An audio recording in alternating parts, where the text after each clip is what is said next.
Okay, so we're recording another story. This might be just kind of semi-audio, or we might flip back and forth. Hey. Hey. Hi. Hi. Hi. Okay, so he was talking about his friend who has one of those flips, and he asked what I have, and I said it's a bloggy, and then I told him that I panhandled it, and I thought, oh, okay, this is a good story to record, because it's all kind of self-reflexive, and I love anything postmodern because I identify with that so much. Even though people say that it's a really nebulous concept, which it is, but that's the point. It's so slippery, that's the idea. You know what I mean? Because we're real life, we're people, we're not easy to pin down. No creature really is, I don't think. But anyway, okay, so this is, I'd had 6 energy drinks, and I'm telling this waitress about it, and I'm all cracked out, and I'm like, whoa, I just had an epiphany. I'm trying to kill myself.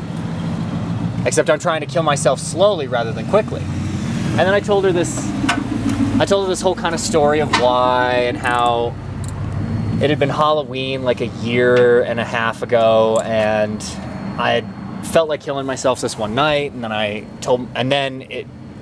said to myself that I was going to, and it suddenly had this relief, and I didn't want to anymore, and it was fine. I gave myself a year, and I was like, all right, I'm gonna find something worth living for.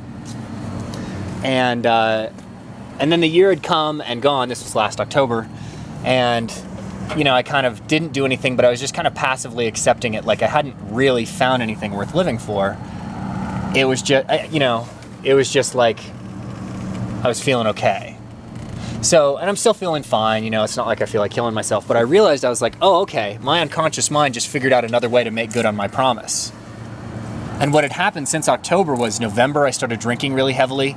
December, I quit that, and now I'm on to energy drinks. It's like I'm trying to give myself fucking kidney failure. So it's like my unconscious mind is figuring out how to do what I no longer was willing to just like do consciously and quickly. Kind of like my dad. He's not happy here, so he's trying to get rid of himself, and he's been smoking for about 30 years, and he's probably about to succeed.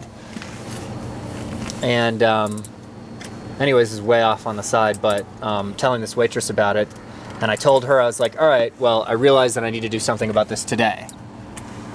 And kind of make something happen now that the thing I've realized is it's always been my calling to educate and share and kind of do something to kind of change the world and the way we think about ourselves, so change the way the world thinks. And I've been reading Ishmael for about a decade, and it's just this book, but it kind of is meant to change the way you think. And it's inspired me to do kinds of stuff like this. So anyway, I left the restaurant. This was at like 6 a.m. or something. I had that $3.99 special over at this Porky's place or something right across from Porky's. And the waitress was nice, and she was encouraging, and she didn't she understood what I was talking about on a real human level, even though on a, she wasn't necessarily into my like fucking bullshit theories, but I already had $60 in my pocket that morning from returning a tent. And part of it helped me as I realized I had bought this tent at Walmart for like $60, and what are we working on? 324, okay. And I'd bought some other stuff and heaters, and I returned it because I realized that I don't want to improve my life until I can actually find something to do with it, because there's no point. You know what I mean? I don't want a bigger tent. I don't want a nicer living condition. I don't want a job. I don't want to move up. I don't want to get, I don't want to get back on my feet. I want to fucking find something worthwhile doing. And until I can participate in that, there's just no point. And I'm probably going to keep trying to slowly kill myself, or quickly, because renal failure is not very slow. Please tell me what you said, sorry. Gotta have a reason, some motivation. Exactly. So, I went out that morning and got another 120 in about 3 hours, panhandling, and bought a bloggy. And now here I am, I suppose, hopefully making use of myself, because this is kind of a combo of ethnography and science, because it's real, because I'm a subject. I'm the subject, baby. And I actually have, things to talk about, so I can put the theory with the practice, because I am a homeless man who's panhandling and can theorize about it ethnographically.